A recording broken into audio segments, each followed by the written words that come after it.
Hey, howdy, and welcome back. So today I brought out a really interesting Yugo Mauser out of my collection. You don't see a whole lot of these out there.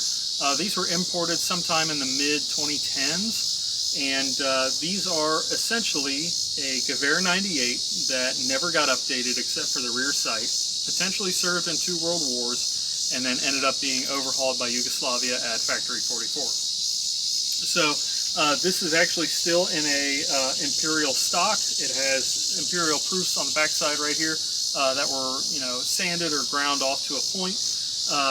This rear sight base is Waffen-amped, the trigger is Waffen-amped, and you can actually tell right here on the left side of the receiver ring, looking at the gap between it and the stock, how much material was removed when it was remarked Factory 44.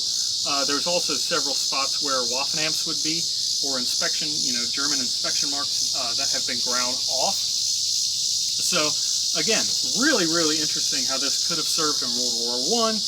Definitely was in the German arsenal during World War II, given all the Waffen-amps, and then ended up being either captured or paid as war reparation to Yugoslavia, and then was overhauled and stuck in their arsenal still in the long rifle configuration. Really, really interesting that it managed to escape every single overhaul program there was except for the rear sight. So, and like I said, there's not a whole lot known about these at all, how they managed to stay in this configuration for so long. There's a lot of conjecture that these were, target club rifles and things like that, but there's no proof behind that.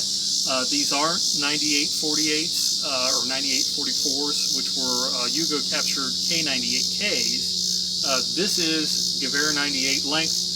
And it's marked M98. The only thing that I can really find on them is that they were, in Yugoslavian service, they were Puška 7.9 M98. That's all I can find. I don't know any other history behind them, but yeah. Super, super, super interesting rifle. I mean, this thing has been around the block, and it shows. It's still relatively accurate on the gongs out here at 200, as you can see. But yeah. If anybody has another one of these that knows more about them than I do, I would love to hear about it, just because you don't see them all that often.